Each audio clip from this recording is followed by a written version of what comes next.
Hello, what's up, good people? Welcome back to Modern Wife. My name is Sipokazi Somi. Thank you to everyone that have subscribed to my channel, those who have commented, shared, and liked. I really appreciate it. It helps grow my channel. Now, if you're coming back here and you haven't subscribed, please do the right thing and hit the red subscribe button. Or better yet, let me know in the comment section why you have commitment issues. I'm just kidding, but let me know why you haven't subscribed. I really appreciate your feedback. So today, as you've already seen by the title of the video, it's gonna be a career talk, chit chat, story time, whatever you wanna call it, sit down. But I'm basically gonna be sharing with you how I went from earning 8,000 Rand a month to 400 Rand a week. Yes, you had it, not 4,000 Rand a week, but 400 Rand a week. Okay, I'll try and obviously get to where I am today, but if I don't, I'll do another part 2. The most important thing for me really is for you to get the lessons that I gained along the way in my journey, more than really the story. But we have to start with the story so that we can get to the lessons. So yes, let's go.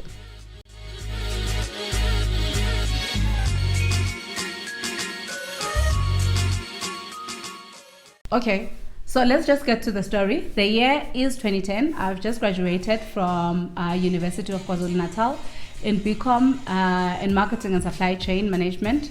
And because I couldn't get a job, I am now doing my honors full-time in Marketing Management. So whilst I'm doing my honors somewhere media, I get a call from this guy that I knew at the time to say that they are looking for supply chain graduates. Not graduates, supply chain administrators at this KZN department. So then I go for an interview. Also gets the job, I sign the contract, and then I discover that I'll be earning 8,000 Rands, which is not exactly what I was expecting, because as a graduate, I thought I deserved more.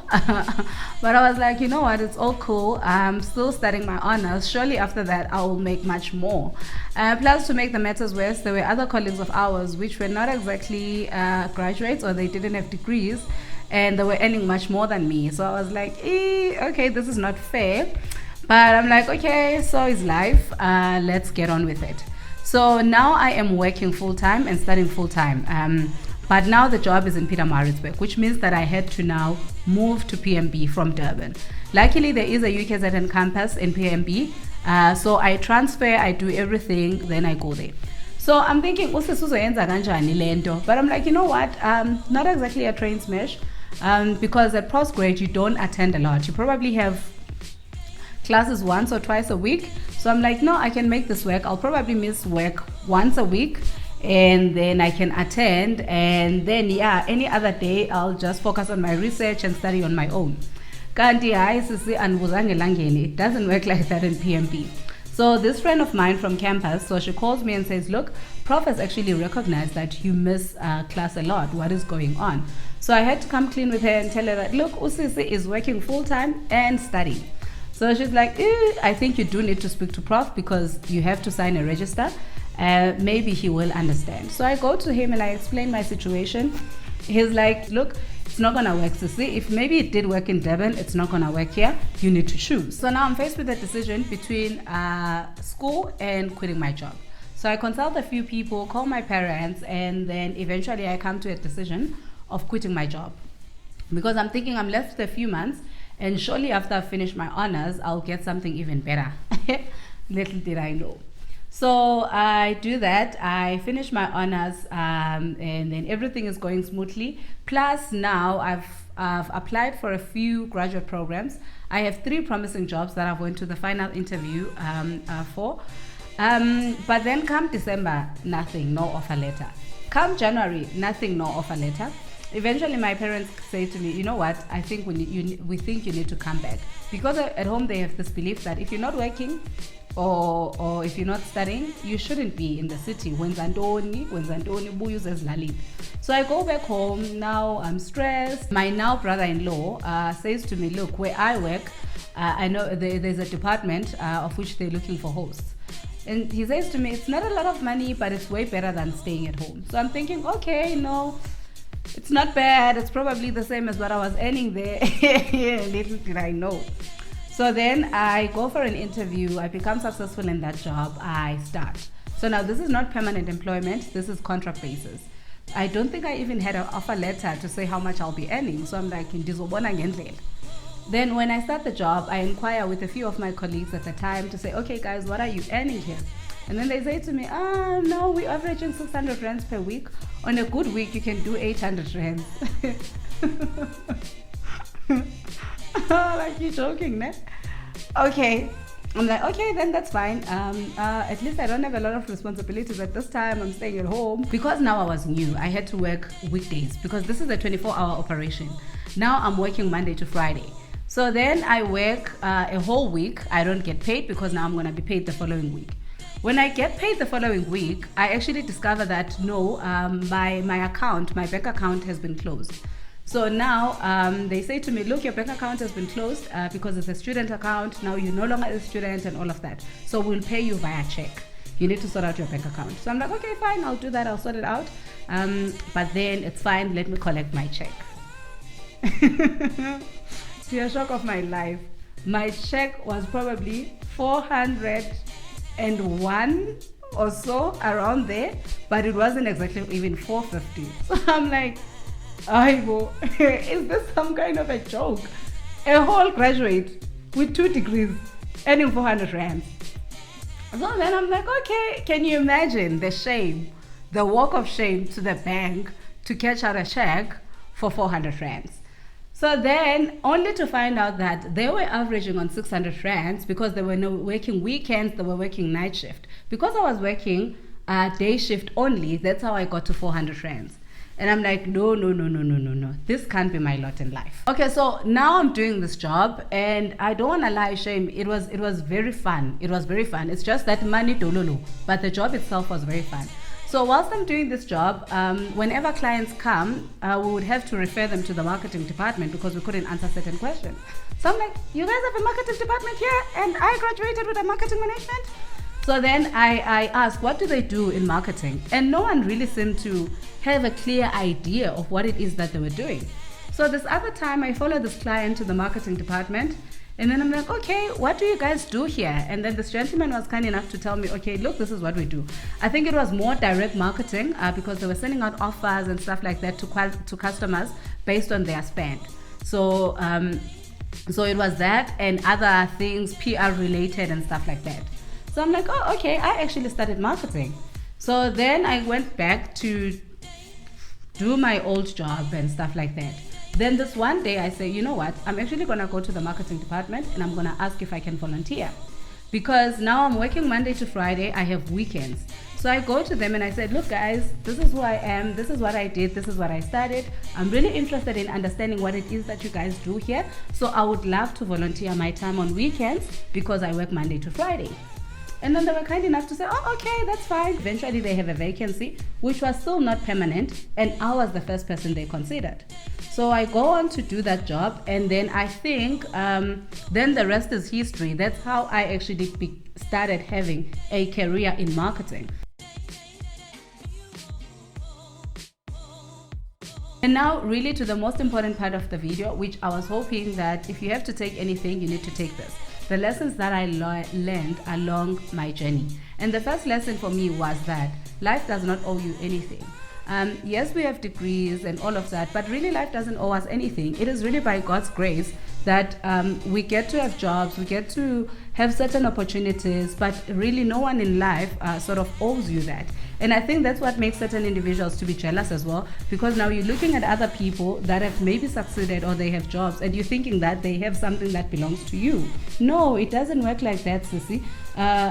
In fact, if you have to go to anyone, you should actually go to God and say that in your word you say that Jesus came so that we may have life in abundance to the full until it overflows. Right now my life is not overflowing and I am looking to you as my source, and I'm hoping that you as my provider, you can bless me. But other than that, life owes you nothing.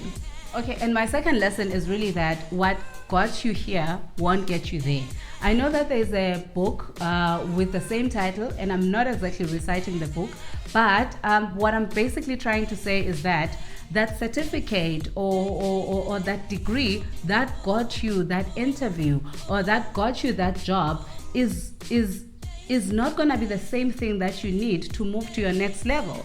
So yes, that piece of paper might have opened doors for you, but to go to your next promotion, to go to your next elevation, you need more than that. That's where tendency comes in. That's where your attitude comes in. That's where what sets you apart from everyone else comes in. But to think that because now you have a degree and you now have a certain position in a company, you have made it in life, that is not it. Whatever it is that requires you to move to your next level is not what you have at that current level. A good friend of mine actually said this on her own graduation, to say that I'm very grateful to my parents for doing this for us, but what we're holding right now is merely a piece of paper. And that piece of paper has the potential to open doors for us, but that's all that it does. It opens doors for us. What we do when we get to those doors, that is entirely up to us and the knowledge that we have. But really, what got you where you are is not what is going to get you to your next level. Okay, the next lesson is that forgive yourself for your own decisions. I think I was guilty of this for the longest time, because when I was now at home with no job, I was thinking, did I do the right decision by quitting my job? Maybe I shouldn't have even moved to PMB in the first place. And really, I needed to just learn and understand that, Spokazi, whichever decision that you have made, that was the right decision at that time. So you shouldn't beat yourself about it. So you need to forgive yourself for the sum of the decisions that you have made. If then they were not good decisions, at least you learned from them. So now I'm not saying that we must just haphazardly go and make decisions and think, oh, okay, I'm going to forgive myself, because fortunately and unfortunately, our decisions comes with consequences. But now you can't still 5 years later thinking maybe I should have taken that job. I did the wrong thing by not going to school. So for as long as you are still joined to the living, as the Bible says, there is hope. So don't beat yourself about the decisions that you have made, the wrong decisions that you have made. Forgive yourself, and better yet, again, go to the source and the author and the finisher of your life whenever you are faced with a big decision, to say that, God, this is the decision that I have to do. Just help me, guide me in terms of what it is that I have to do. If you still happen to do that decision, clearly there's something that God wanted you to learn out of it. But now don't live your life now hating yourself for the decisions that you've made. Okay, and the other lesson as well is that less bragging and more work. I think a friend of mine was actually sharing a story with me. She's a CA, and she was saying that trainee accountants, they are the worst people to work with. And those are the people that have just graduated with their honors and they are now doing their CTAs. She's saying that they think they know more than anyone. And this is actually in accounting firms where every second person there is a CA. So I think once we come out of varsity, we are very big-headed and we want everyone to know that we have degrees. Even the cleaner, you would be busy telling the cleaner that ningibona ngilana nje mina nginama degree out too, and you're thinking, what does the cleaner have to do with that? So just let your work speak for itself. Now, I'm not saying that we shouldn't be proud of the things that we have achieved. I'm not saying that we shouldn't actually let people know what are our qualifications. But if that person has nothing to do with that, why are you even telling them? Rather let your work speak for itself. So regardless of which position that you are in, someone actually shared this with me. Even if you are the sweeper, whatever it is that you are in that company, you must do it to the best of your ability, to a point that no one else in that company does it better than you, and someone will recognize you from that. And I shared that with my previous boss, and when she referred me for an interview as my reference, she said that the reason why you should hire this girl is because she works hard, and this is what she said to me. So really let your work speak for itself. Okay, and then my next really important lesson, which I think everyone needs to hear, is that don't chase money, chase your dreams or chase your career. And I think a lot of us are very guilty of this, especially as the youth. You job hop and you're between this job and that job because you're really trying to chase money. You're not chasing your career path or your dreams, but you're chasing money. There's absolutely nothing wrong from moving to one job to another. Actually, I really encourage it, but you shouldn't be doing that because you're chasing after money. Actually, Herzberg, on his theory, he talks about this. He talks about how money is not exactly a motivator, but it is really a hygiene factor. So what he's trying to say is that people don't really stay. If you want to motivate someone, you shouldn't be giving them money. However, people don't stay in their positions because they get paid more. They stay in their positions because other things they are happening, right? Plus they have the money. Or people don't leave their positions because they are getting paid less, but it's because it's such bad work environment. Plus now I now have to take a less salary. So money is not exactly a motivator. It is really a hygiene factor. So I see it as that thing that is sort of like your cherry on top. You should go to a position that you feel like it's really building you. It is really making you someone different. It's propelling you to something even bigger, not necessarily because it gives you much more money. Because believe you me, money really comes and goes. And I can really attest to that. Like I mentioned, at that job where I was earning 400 rands, guys, I was so happy because everything else was good except the money. And I stayed there for, I think, close to a year, but I was not miserable. I met good people. I really enjoyed it. I didn't have anxiety waking up. And then I really believe that people are not motivated by money. They are motivated by their work environment, the attitude with the people that they work in, and all of those things. So don't chase money. Just always understand, if you're moving from one job to the other, yes, it's because of the money, but what else are you gaining out of that besides the money? And my next very, very important point as well, which I see a lot of people doing, and obviously I'm no career guru, but I think I have a thing or two to share because nothing has ever come easy to me in life. There is no position that was handed to me on a silver platter. So I do think I have something to say that other people can gain. But one of the common, I would even say it's a mistake, that I see a lot of people doing is leaving their jobs or their positions because of another human being.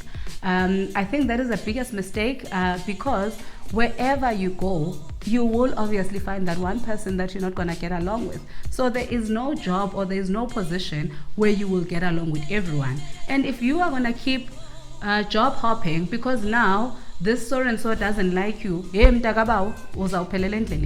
so am I saying that we should allow people to be abusive to us in the workplace? No. I understand that there are certain work environments that are not exactly conducive to everyone. There are people that are not exactly the nicest people, but that can't be the only reason why you leave a job. And I am guilty of that as well. I remember there was a certain position in my life where I felt like, oh,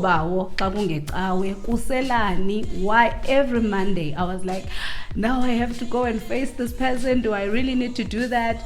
And eventually I left in that space, but I learned that I can't keep on doing this. This is not exactly sustainable. And now what I do is that I really hand over my day to God, and I really hand over people like that to God because they are not for me to deal with. And if and that has come with me understanding that every position that I have ever occupied in any company, it is because God has a certain assignment for me. So once you get to understand that, you get to really understand that there's a reason why God has placed you there. And if you have to deal with this individual, there's a certain thing that God wants you to learn. So you can't be running away from lessons in life because now certain people don't get along with you. So I don't do that. I really hand over people to God and I say, God, it is Monday, I'm going to go to that job, meet with so and so, and they're going to probably frustrate the hell out of me. Guide my tongue, guide my eyes, guide my ears, and make this day possible. Okay, and the last lesson from me for the day, last but not least, is that climbing the corporate ladder is overrated. And this is something that I recently learned from this book here. Let me just get it. Which is Lean In by Sheryl Sandberg. So there's the book if you want to buy it. Okay, so in this book, she really talks about how it's not exactly a corporate ladder, it's a jungle gym. And what she means by that is that not all of us necessarily, for example, in my field, not all of us are going to be marketing managers or chief marketing officers or chief marketing and strategy officers or marketing directors. But she's just saying that within your field, you can obviously branch out into other divisions that are not exactly you climbing the corporate ladder. And I found this to be very true. And I feel like there are so many people that are stuck in certain positions because they are even scared of starting over, because they have this belief that, no, I need to be I need to occupy my manager's position, and then I'm gonna be the company's CEO and whatever ever. And it doesn't really have to be like that. And for me, the reason why I'm saying climbing the corporate ladder is overrated, because that is very limiting. So can you imagine? So I really, when I read that, I thought it was so true, and I just hope that a lot of people can get to understand it, because then they will not be able to limit their thinking. And one of the things we were talking about with my colleague, the one who shared that book with me, and she's saying that not understanding that the one thing you need in a job is a skill. And once you have that skill propels you to go to certain positions, and not necessarily that one position. So if we can really all understand the skills that we have within the current jobs, the skills that we acquired from varsity or wherever, then you are able to make use of that skill in playing in this jungle gym and not necessarily climbing the corporate ladder, because I believe that that is very limiting, because I've seen that for me, climbing the corporate ladder is just overrated. Now, another very, very important lesson, which I almost forgot to mention, is that volunteering will take you very, very far.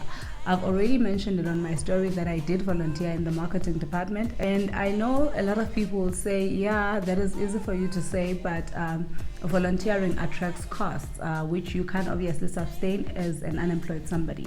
But unemployment by definition does require you to incur costs. Economics 101, you cannot be regarded as someone who is unemployed if you don't incur costs. So those people that are sitting at home, they are no longer going for interviews, they are no longer submitting their CVs. So those people are not exactly unemployed. So they are not even counted in the economy as people that are unemployed. So it is important for you to incur costs for you to be regarded as someone who is unemployed. So I think try by all means to find opportunities and find spaces where you can really volunteer your time, and you know that at the end of the day you are getting the skill, and in most cases you will be the person that will be considered first should there be a vacancy. And I can't actually express it enough how it has actually set me apart in interviews. The minute I mentioned that I actually volunteered, you could see the interviewer's eyes certainly light up to say, look, really, you did that? So the employer is already looking at you and thinking that this person possesses the right qualities, they have the right attitude, because they are willing to give some of their time without really expecting money in return, but just really them getting a skill. So I promise you, if you volunteer and you mention it, it does set you apart. So if you can't really volunteer though in a work environment, just try and find other charity organizations or other shelters that you can really volunteer and maybe mention it on your CV. So I know a lot of CVs, we always mention our hobbies and our interests, but try by all means to also mention on your CV that this is what you do on your spare time, this is where you go and help out. So it really shows a lot about you, and it really sets you apart. So thank you very much, guys. I really hope that you enjoyed that and that you learned something from it. Really, the main purpose of this channel, I always say, is for us to start those conversations that can impact the future. So please, let's keep the conversations going in the comment section. Let me know what are some of the lessons that you have learned in your career path. And yeah, I really hope that you stay blessed and you stay motivated. I love you so much. Until we meet again, thank you. Bye.